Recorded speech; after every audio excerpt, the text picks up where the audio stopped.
नमस्कार, मैं हूं प्रवीण दुबे। केंद्र में मंत्री बनने के बाद नागरिक उड्डयन मंत्री ज्योतिरादित्य सिंधिया मध्य प्रदेश में अपनी आशीर्वाद यात्रा पर निकले। आज इंदौर, देवास और शाजापुर में उन्होंने जनता से मिलकर आशीर्वाद मांगा। हम एक बार और भी इस पर चर्चा कर चुके हैं इसी शो के दौरान कि आमतौर पर नेता चुनाव के वक्त आशीर्वाद मांगने निकलते हैं। बिना चुनाव ये आशीर्वाद मांगने का नया फंडा क्या है? जो पहली बार मंत्री बने उनके लिए तो ठीक है, लेकिन सिंधिया तो पहले भी केंद्र में मंत्री रह चुके हैं, उनके काम तो देख चुकी है जनता। उन्हें वैसा पहचान का संकट तो नहीं है जैसे बाकी नवेले मंत्रियों को है। तो आइए जरा समीक्षा करते हैं कि सिंधिया की इस यात्रा का असल राजनीतिक उद्देश्य क्या है। थोड़ा सा इसके लिए संदर्भ के तौर पर बुंदेलखंड के प्रतापी राजा महाराजा छत्रसाल की पेशवा बाजीराव को लिखी हुई चिट्ठी का एक अंश ले लेते हैं। ये मतलब एक तरह से संदर्भ के तौर पर ले रहा है कि बाजी राखो बाजीराव, और शुरू की जो लाइनें हैं वो जानबूझ के इसका उल्लेख यहाँ नहीं कर रहा हूँ। तो मालवा निमाड़ में विधानसभा की 66 सीटें हैं, जिनमें पिछले चुनाव में कांग्रेस को 35 सीटें मिली, जबकि भाजपा को सिर्फ 28। कुछ हिस्सा निर्दलियों के खाते में आया था।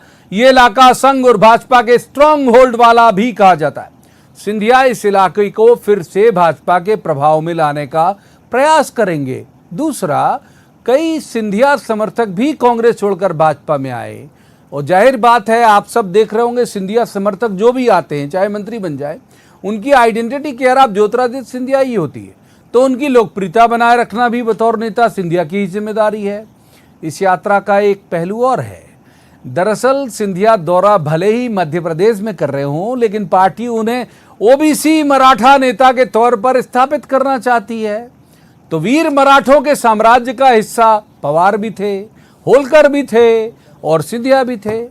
सिंधिया अपने दौरे में उन सभी जगह जा रहे हैं। पवारों के पैलेस में वे आज गए, कल मराठों के गौरव बाजीराव की समाधि में जाएंगे। कल पेशवा बाजीराव की समाधि में बड़ा कार्यक्रम आयोजित किया गया है। अभी तक यदि मुख्यमंत्री शिवराज सिंह चौहान की सेहत ठीक रही तो वो भी सिंधिया के बगलगीर बनेंगे कल के कार्यक्रम में। इससे एक मैसेज भी जाएगा और सिंधिया बड़े ओबीसी मराठा नेता के तौर पर नई पहचान बना लेंगे। अपनी यात्रा में सिंधिया एमपी की कांग्रेस पर नहीं, राष्ट्रीय कांग्रेस पर हमलावर है। कहते हैं कि कांग्रेस को उनके नाम की खुजली चलती है। तो आज जो खास मेहमान हमारे साथ जुड़ेंगे उनसे पूछेंगे इस यात्रा के राजनीतिक निहितार्थ से जुड़े सवाल, और कहेंगे कि जवाब तो देना होगा, लेकिन रस्मन पहले आपको दिखाते हैं एक रिपोर्ट। देखिए।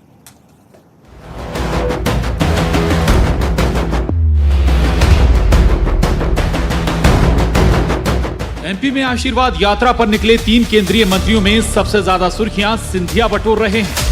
उस पर ज्योतिरादित्य सिंधिया की कोशिश भी कि यात्रा को न केवल जनता का पर्याप्त अटेंशन मिले, बल्कि विपक्ष की नजरों में उनकी यात्रा चढ़ी रहे। अब सिंधिया की देवास, शाजापुर, खंडवा, बुरहानपुर होते हुए इंदौर पहुंचने वाली आशीर्वाद यात्रा के मायने समझिए। एक तीर से 2 निशाने वाली कहावत आपने सुनी होगी, लेकिन यहाँ निशाने कई हैं। 66 विधानसभा सीटों वाले मालवा निमाड़ पर बीजेपी का फोकस तो है ही। सिंधिया को देश में ओबीसी मराठा नेता के तौर पर बड़ा चेहरा बनाने की कोशिश भी है बीजेपी की। ये 70 साल में उन्होंने क्यों नहीं किया जो प्रधानमंत्री नरेंद्र मोदी जी ने करके दिखाया, पिछड़े वर्ग को आरक्षण दें। मंदिरों में दर्शन के साथ देवास में मराठाओं से ताल्लुक रखने वाले आनंद भवन भी पहुंचे सिंधिया, तो उनकी सूची में पेशवा की समाधि भी है। मतलब एमपी ही नहीं, महाराष्ट्र तक सिंधिया के माध्यम से मराठाओं को साधने की रणनीति है क्या ये? तो एक तरफ सिंधिया आशीर्वाद यात्रा से माहौल बना रहे हैं, जबकि दूसरी ओर प्रदेश बीजेपी अध्यक्ष वीडी शर्मा अपने दौरे में मंडल, ग्राम केंद्र तक की बैठकें कर संगठन को चार्ज करने में जुटे हैं। मानिए कि टारगेट केवल उपचुनाव नहीं, बल्कि 2023 और 24 का रण भी है। भारतीय जनता पार्टी के अपने कार्यकर्ता मेहनत और अपने श्रम के बल पर, अपने संगठन तंत्र के मजबूती के आधार पर सभी उपचुनावों को ऐतिहासिक बहुमत के साथ जीते। सिंधिया कहते हैं कि कांग्रेस को उनके नाम की खुजली है। इधर कांग्रेस के निशाने पर भी बीजेपी की आशीर्वाद यात्रा से ज्यादा ज्योतिरादित्य सिंधिया है। पीसी शर्मा का सवाल, आशीर्वाद किस बात का? अगर ये कहा जाता है इस यात्रा में कि लोगों से मिलने जा रहे हैं, उनके दुख दर्द समझने जा रहे हैं, तो बात अलग होती। लेकिन आशीर्वाद, ये आशीर्वाद कभी नहीं मिलेगा भारतीय जनता पार्टी को, क्योंकि ये जिम्मेदार है लाखों लोगों की जान की। और राशन की बात करते तो राशन भी लोगों को नहीं मिला, रोजगार अलग चले गए। कांग्रेस की बात में क्या करूं? जब भी मेरा नाम आता है तो कांग्रेस को बड़ी खुशी आती है, और ये स्वाभाविक। तो कांग्रेस की टीका टिप्पणी का तो मैं स्वागत करता हूं। होलकर, पवार और सिंधिया भी मराठा साम्राज्य का हिस्सा रहे हैं। अब इसे ज्योतिरादित्य के जरिए कड़ियों को जोड़ने की कोशिश कहें, या एमपी में वोटों का सियासी गणित साधने का प्रयास, या बीजेपी की मराठा वोट बैंक को लेकर भविष्य की सियासत के लिहाज से राजनीतिक जमावट। इंदौर से अरुण त्रिवेदी, देवास से वरुण राठौर और भोपाल से जितेंद्र शर्मा के साथ bureau report, news 18, Madhya Pradesh, Chhattisgarh. बेहद खास पैनल हमारे साथ इस चर्चा में शामिल होने की जुड़ रहा है। तो रस्मन सबसे पहले उनका परिचय। हमारे साथ हैं यशपाल सिसोदिया, बीजेपी के वरिष्ठ नेता हैं, वरिष्ठ विधायक भी हैं। बहुत स्वागत यशपाल जी का। दूसरे मेहमान संजय यादव, कांग्रेस के बड़े ऊर्जावान एमएलए हैं, वो भी वरिष्ठ नेता है। बहुत स्वागत संजय जी का। और तीसरे मेहमान हैं बहुत वरिष्ठ पत्रकार दिनेश गुप्ता जी, और अच्छे राजनीतिक विश्लेषक हैं। दिनेश जी का भी बहुत बहुत स्वागत है। जाहिर तौर पर शुरुआत आज कर लेते हैं हम यशपाल जी से। यशपाल जी, मेरा सर्वोत्तम संज्ञान बहुत लंबा वक्त मुझे भी एमपी में हो गया, या मैं कहीं बाहर भी था तो एमपी से वाबस्ता जरूर था। मुझे याद नहीं पड़ता कि रावेरखेड़ी की सुध 15 साल हो गई आपकी सरकार की, कभी आपने, आपकी सरकार ने ली हो बाजीराव की जहां पर समाधि है वहां। अचानक क्या वजह है वहां बड़ा आयोजन करने की? देखिए प्रवीण जी, समय समय पर राष्ट्र पुरुषों के लिए, महापुरुषों के लिए भारतीय जनता पार्टी हमेशा ही, अगर आज की ही मैं बात करूं तो अगर प्रदेश अध्यक्ष जी उज्जैन महाकाल दर्शन करके अगर अलीराजपुर की तरफ जाते हैं तो चंद्रशेखर आज़ाद की प्रतिमा को नमन करने का भी काम करते हैं। देखिए, ये एक रूट बना है या एक व्यवस्था बनी है, उसको उस हिसाब से देखा जाना चाहिए। क्योंकि राष्ट्र पुरुष और महापुरुषों के यहाँ जाना किसी उद्देश्य को लेकर के नहीं जाना प्रवीण जी। क्या है, यात्रा यदि है और उस यात्रा के अंतर्गत यदि कोई व्यक्ति चल करके उनके श्री चरणों में शीश झुकाता है या पुष्पांजलि अर्पित करता है।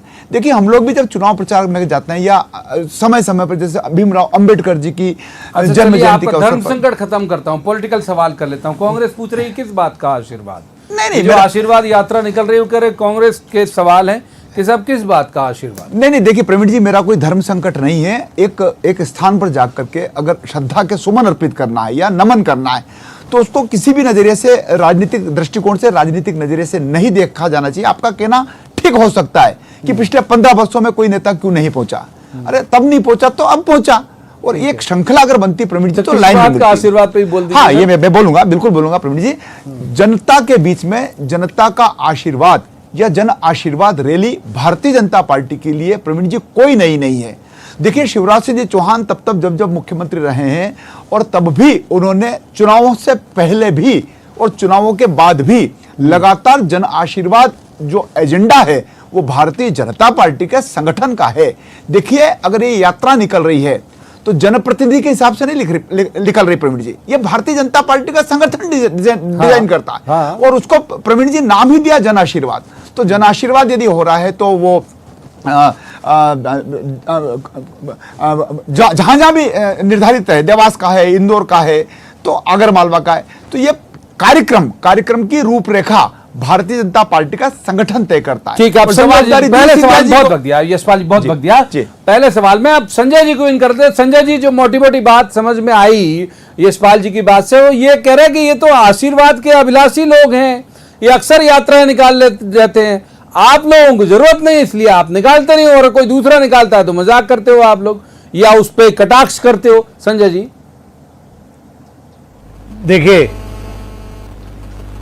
बदले बदले मेरे सरकार नजर आते हैं, घर की बर्बादी के आसार नजर आते हैं। सबसे पहली बात तो मैं सिसोदिया जी की तरफ मेरी सिंपैथी है कि सिसोदिया जी चोट खाए हुए हैं सिंधिया की।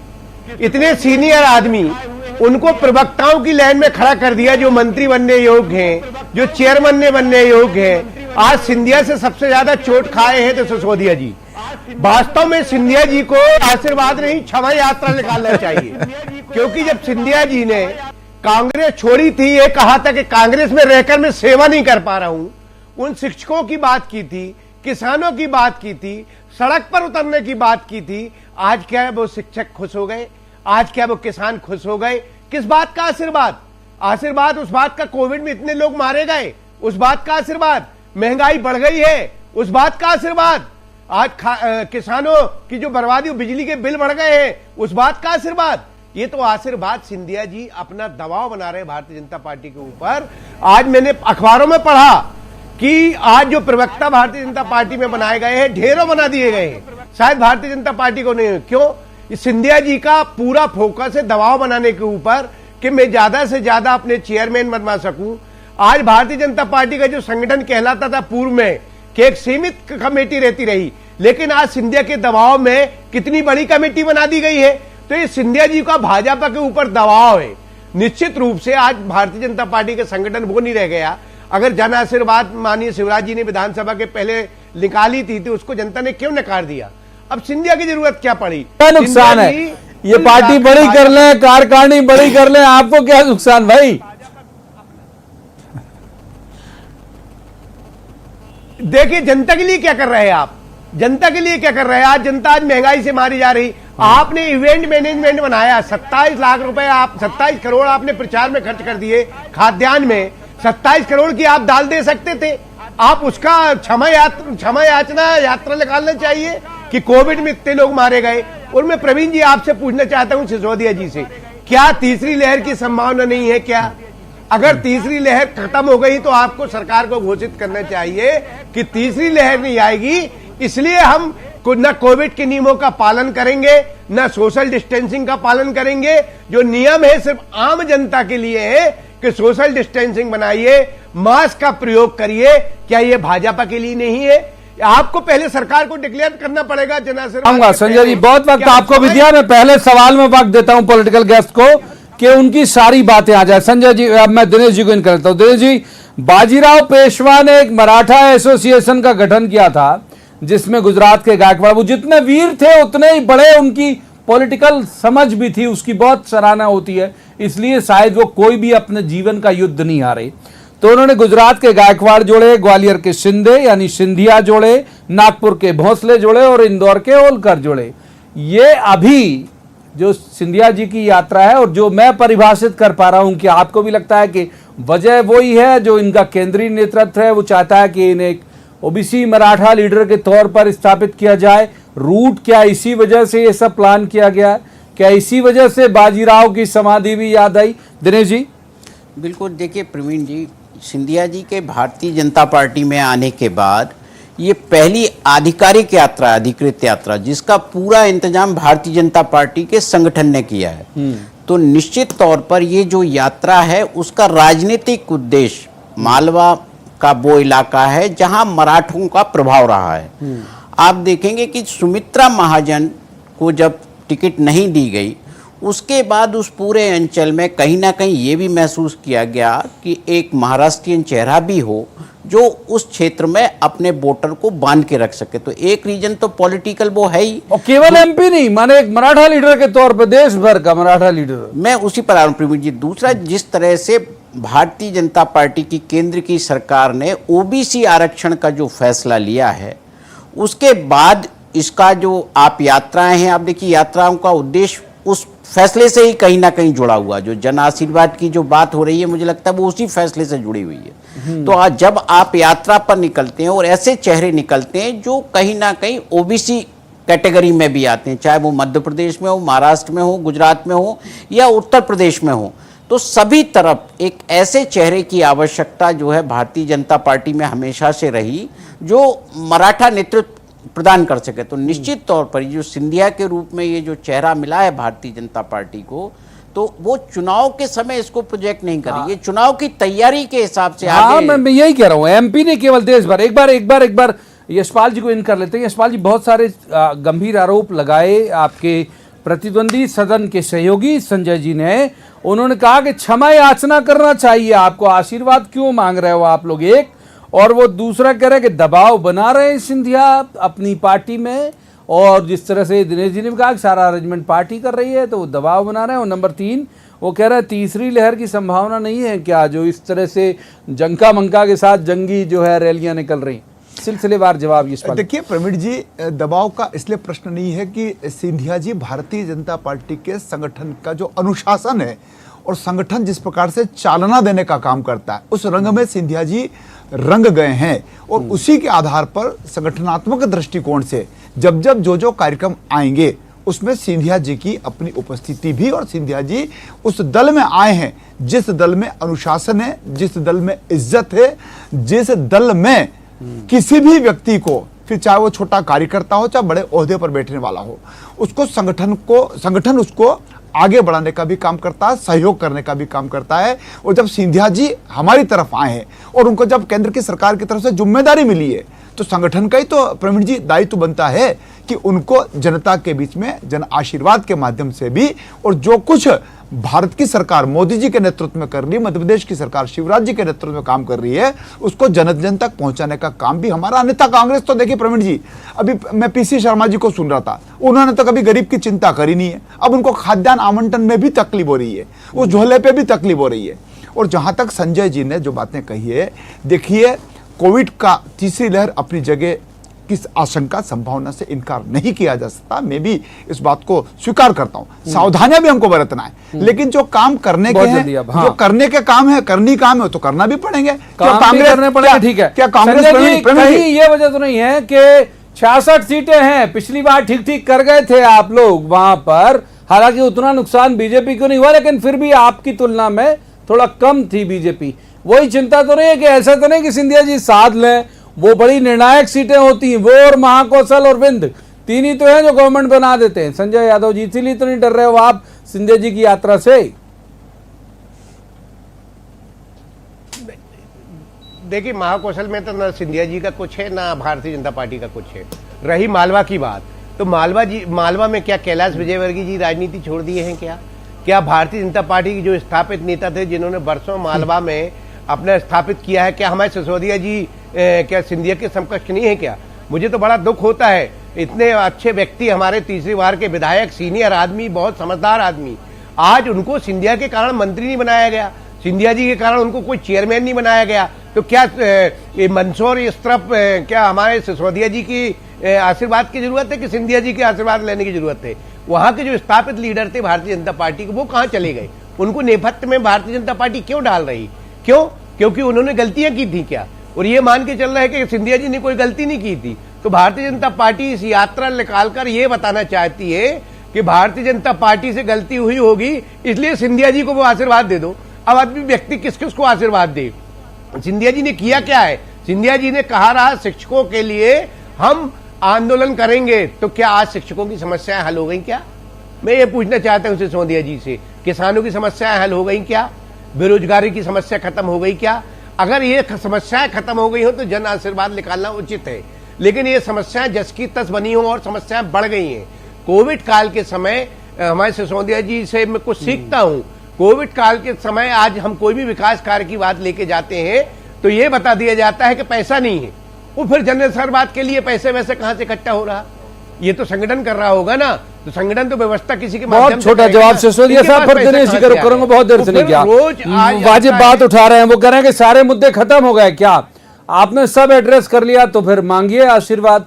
संजय जी का कहना है कुछ भी एड्रेस नहीं किया, आशीर्वाद मांगने आ गए आप। नहीं, देखिए ऐसा नहीं है प्रवीण जी। संजय जी जिस बात को रेखांकित कर रहे हैं, मैं समझता हूं उनका वक्तव्य राजनीतिक वक्तव्य हो रहा है, इसलिए कि कांग्रेस के जमाने में प्रवीण जी पंचायत का जो कर्मचारी था वो कर्मी कहा जाता था, शिक्षक शिक्षा कर्मी कहा जाता था। दिनेश जी बहुत छोटा जवाब लेके जाता हूं, बिल्कुल बात हाथ से फिसल रहा है, माफ कीजिए दिनेश जी। 66 सीटें, वही सवाल जो मैंने संजय जी से किया था, ज्यादा फोकस यदि एमपी के संदर्भ में बात करें, हालांकि मेरा सर्वोत्तम संज्ञान ये कहता है सिंधिया जी सिर्फ एमपी के इस्तेमाल के लिए नहीं रखेगी पार्टी, इस्तेमाल शब्द हो सकता है उनके समर्थकों को बुरा लगे, लेकिन उनका यूज जो है वो और भी जगह होगा। लेकिन 66 सीटें, उस पर ज्यादा नजर जल्दी से दिनेश जी। बिल्कुल, देखिए प्रवीण जी, जो यात्रा का जो है, आप केवल ग्वालियर चंबल इलाका नहीं है, वो तो सिंधिया का इलाका है ही, लेकिन भारतीय जनता पार्टी जहां उनका उपयोग करना चाहती है 2023 में, या आप प्रदेश की सरकार के हिसाब से, क्योंकि 18 का अनुभव उसके सामने है, भारतीय जनता पार्टी के सामने, कि 2018 के चुनाव नतीजे क्या हुए थे,